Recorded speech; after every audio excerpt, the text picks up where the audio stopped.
पढ़ने का तरीका क्या होना चाहिए।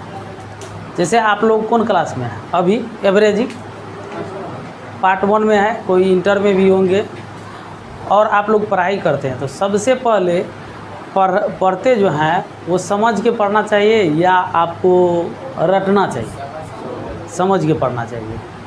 अब सब्जेक्ट देखिए कौन सा पहले पढ़ना चाहिए, सबसे पहले कौन सब्जेक्ट पढ़ना चाहिए, किसका ट्यूशन लेना चाहिए ये बताइए। जो सब्जेक्ट सबसे कमज़ोर है उसका ट्यूशन लीजिए, जो सबसे अच्छा है, जो आप बेहतर जानते हैं, जिस सब्जेक्ट में सबसे ज़्यादा बेटर जानते हैं उसको सेल्फ स्टडी कीजिए, ठीक है।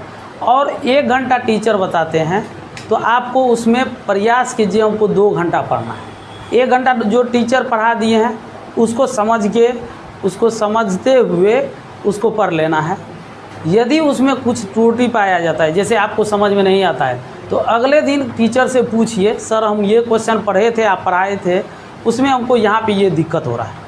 वैसी स्थिति में आपको कभी दिक्कत नहीं होगा। एक यहाँ पे एक पॉइंट हो गया। दूसरा हो गया, जैसे आप पढ़ते हैं, पढ़ाई करने के क्रम में रटना ज़्यादा नहीं है। जैसे कोई टीचर आपको पढ़ा दिए, जैसे हम आप लोग को बताते हैं, तो क्या करना चाहिए, प्रत्येक दिन रटना चाहिए? नहीं। तो एक तरीका बताते हैं कैसे आपको पढ़ना चाहिए। जैसे एक पन्ना आज मान के चलिए ये पेज है, इसमें आपको पढ़ाए कंट्रोल बी के बारे में, कंट्रोल सी के बारे में, कंट्रोल भी के बारे में और कंट्रोल डी के बारे में, और अन्य क्वेश्चन हो सकता है 10 क्वेश्चन तक आसान तरीका से आप लोग पढ़ सकते हैं। ऐसा नहीं आप जाइए 50 को क्वेश्चन डेली लिखिए, अब 50 वो में से एक को याद नहीं रखते, तो वो 50 क्वेश्चन लिख के आपको क्या फ़ायदा, कोई फ़ायदा होने वाला है?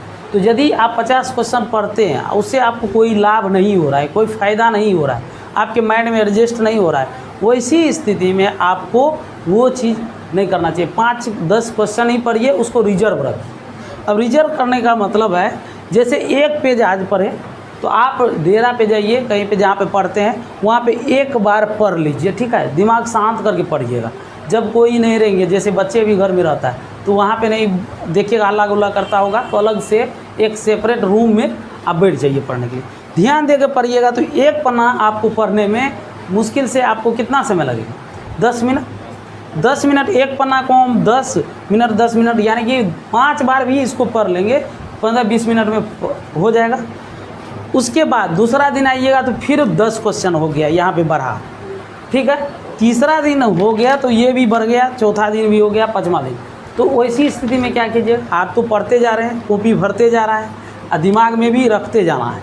ऐसा नहीं है कॉपी भरते गए दिमाग से निकालते गए, तो तब क्या हुआ, पढ़ के कोई फ़ायदा नहीं हुआ।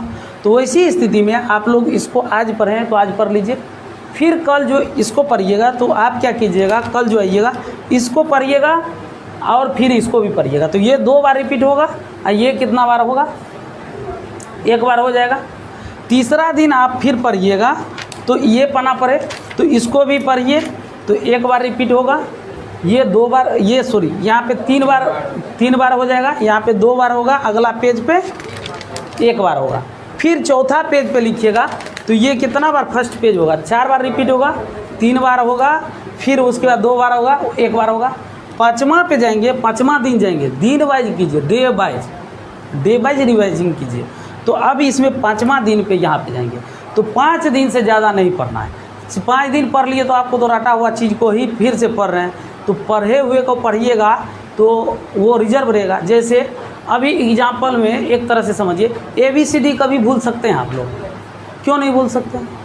बार बार रिपीट होता है इसीलिए नहीं भूलते हैं। इसको भी बार बार रिपीट होगा तो कभी भूलिएगा नहीं, भूलिएगा। तो ये 5 बार हो जाएगा। तब हम लोग क्या करेंगे, 6ठा पेज में जब जाएंगे तो इस पेज को छोड़ देंगे, इस पे बढ़ जाएंगे, 1 पन्ना छोड़ेंगे।